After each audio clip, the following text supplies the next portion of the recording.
How goes the family? Welcome back to Patterson Hill Properties. Hopefully you guys are having a great day. Remember, before I get into it, as in real estate, because this being my real estate channel, remember Patterson Hill Properties is all about purchasing tax liens and helping people with distressed properties in specific situations, help them connect with our investors in order for them to sell their property in more of a reasonable manner and a quicker fashion from a distressed property level, no matter where you are in the country. And other wholesalers, I always like to connect. Real estate investors, I love to connect, and definitely join the Patterson Hill Properties networks. All contact information will be in the description on YouTube and on Facebook. All right, and on Twitter and on Instagram. So today's subject matter is taxes. Taxes. I actually love taxes because, for one reason, it's a love-hate relationship. But I love taxes because, with my company, I'm able to purchase tax liens.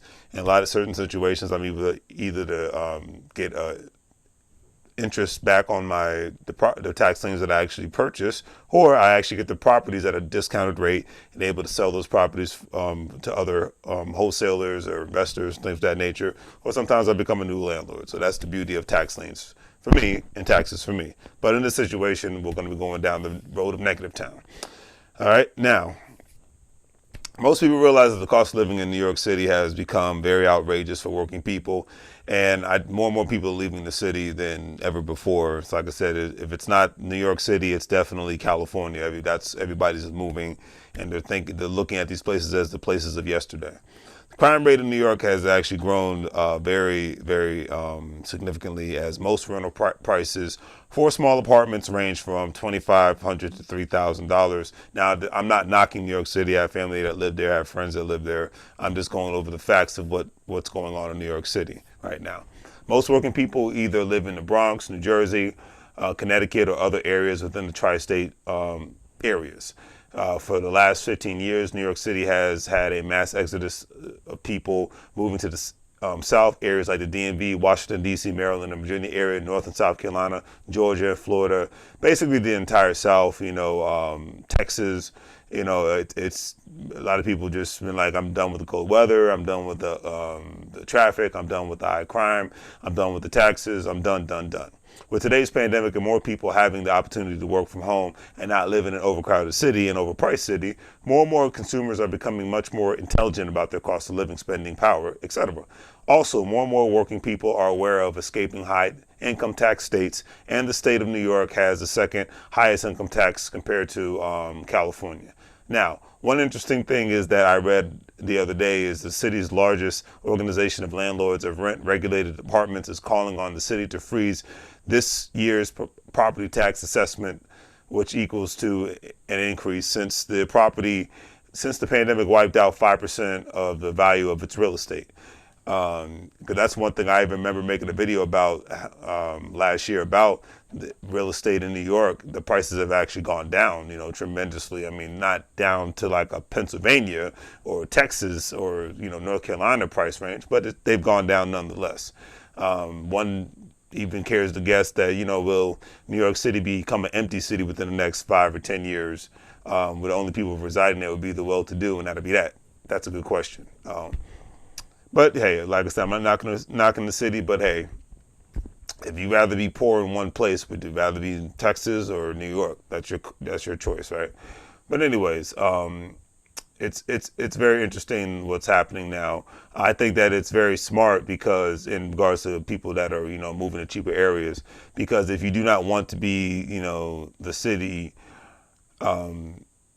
because not only that, it's just that, you don't want to be known as a city that's just going to be the overpriced city, because rich people will not even have incentive for rich people to come, unless they might want to invest there, but not maybe live there, But I'm just throwing out certain common sense things here, because if nobody can afford to live in your state, then nobody's going to come live in possibly even visit the state or invest in the state, because they're like, well, there's a lack of customers and there's lack of tax base, so why would I want to invest here, But hey, you never know. Like I said, I'm not knocking New York City.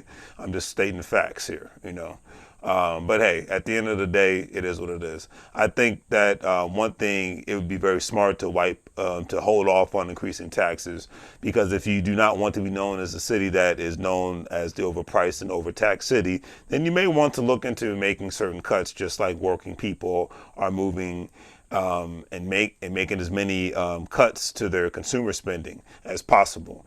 That's why, I mean, heck, I remember reading about, oil companies, gas, companies are losing money because people are driving less. So it's just one of those things. If you don't have a need to drive more and you're at home more, then you're not going to gas up as much. And if you're not going to gas up as much, then you're not going to buy specific products from a gas station as much. That's the thing. America runs on consumer spending, period. It is what it is. The article stated that a tentative assessment for FY, meaning fiscal year 2022, displays that New York City's property market is at $1.298 trillion, a 5.2% decrease from FY fiscal year 2021, according to Department of Finance assessment. The article stated that with the assessment, New York City lost 3.9% in taxes, which equals to $260.3 billion by FY 2020. At the end of the day, New York City property owners will still experience a tax hike, which could equal more people leaving the city as well. Depending on their circumstances, now inflation is going to happen eventually, along with tax hikes, because it's just a part of the game.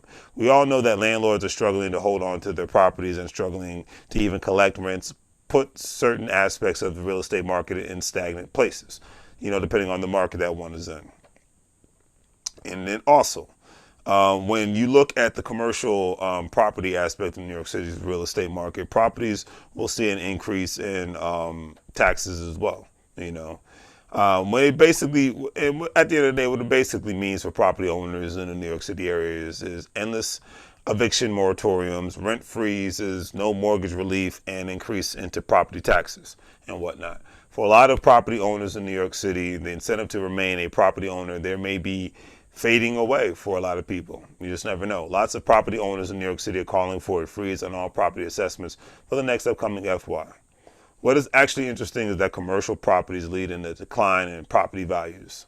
Retail and motel values have dropped 21.1%, while office buildings values have dropped by 15.6%. But there's little light at the end of the tunnel. Class 1 properties, which equals 1 to 3 family homes, actually went up by 5.3% to $23.2 billion. Also, Class 2 cooperative condominiums and rental apartment buildings fell to $32 billion in FY 2022, decreased by $27.6 billion or 8% at the end of the day.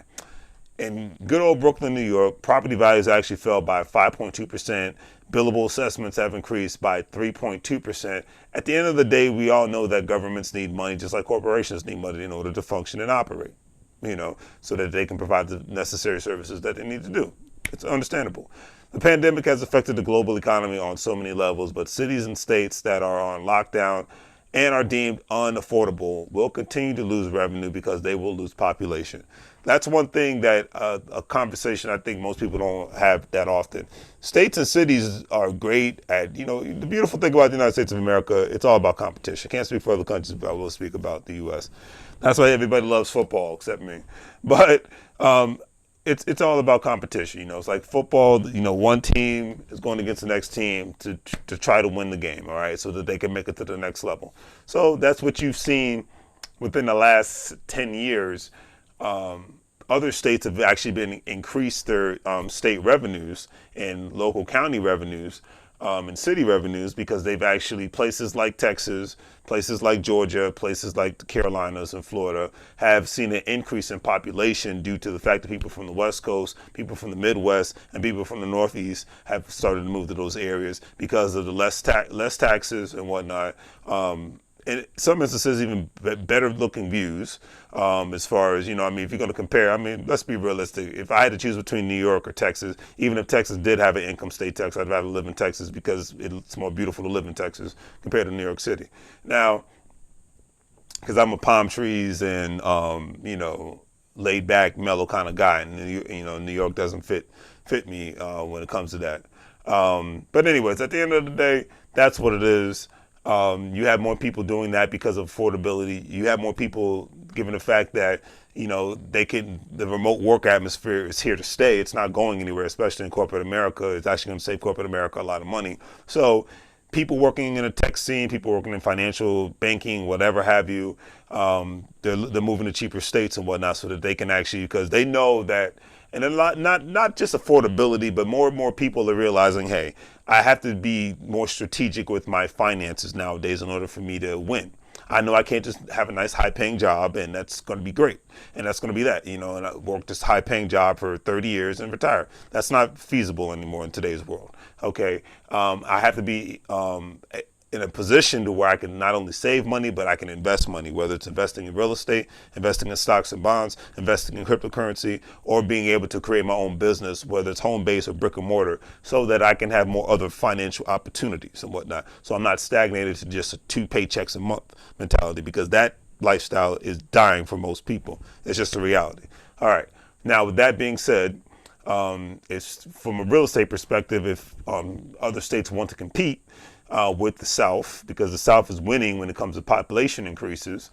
I'd basically say from the DMV area, Washington, D.C., Maryland, Virginia, to all down south and whatnot, to the Southwest, those are the parts of the country that most Americans are moving to because of the low cost of living, the decent weather, the less traffic and whatnot, and the beautiful scenery, and just to change your pace. So that's it in a nutshell. When it boils down to it, like I said, this isn't a knock on New York City, but hey, places like New York City, Los Angeles, San Diego, San Francisco, they're going to continuously lose population. And my whole thing is I'm wondering within the next 5 or 10 years how it's actually going to affect those specific real estate markets. Because because the thing is, and you even look at it from a landlord's perspective, if you don't have tenants that actually can afford to rent your properties, then why are you going to remain being a landlord in a specific state or city? It just, from why would you want to, even if your taxes are continuously going up on your property, why would you want to buy a property within that specific city or state? It's just something to think about. You know what I mean? It's like, it's all about affordability. It's not, because a lot of people will try to make this a political thing. I'm not doing that. I'm just saying it's about, if something costs $100 and I only have $50, then I can't buy it. So it's the same thing. If a house costs $1 million and I'm making $50,000 to $60,000 to $100,000, but I can't afford the $1 million home, why am I gonna stay in a place where I know I can't become a homeowner? Especially given the fact that when you become a homeowner, that gives you an opportunity to borrow and take money out, equity out of your home in order for you to pay off certain bills, or in my case, buy more real estate, or in another person's case, maybe buy into a franchise and whatnot. That's the power of home ownership. So why would because people have seen the side effects of generational renters. People who are groups of people that have rented for generations and not had any investments in any other portfolios and haven't had any investments in regards to the real estate market. They will, people like that will continuously lose. If you're not in a position where you can pull money from other piles outside of your bank account, then you are in a sense financially in a position to lose. Some people want to be a renter forever, great, but a lot of times they own businesses and whatnot, and because they have a home-based business or a business on any level and they lease out any specific areas that they reside in, or they're renting any specific areas that they reside, they still get a tax write-off on, and they put it in a position where everything is in the business's name. So that's another strategy. Not giving out financial advice, but I'm just saying this economy and tomorrow's economy is showing the reality of what it is. All right. So on that note, do the great 3 free things. I know I went on my little soapbox. This video wasn't supposed to be that long, but it's all good. Like, share, and subscribe. Have a great day. Make money moves, or live broke like a fool. And remember, if you need any specific wholesale services, or you just want to connect from a investor / wholesaler perspective, finance people, no thank you. I don't need any. Keep getting emails and text messages from loan officers. I don't need hard money lenders. I don't need any hard money lenders, but greatly appreciate it. Maybe in the future, but not now. Yeah, if you want to link up, just email me, comment, all that good stuff. I love to connect with people. All right, have a great day, and I'll see you guys later.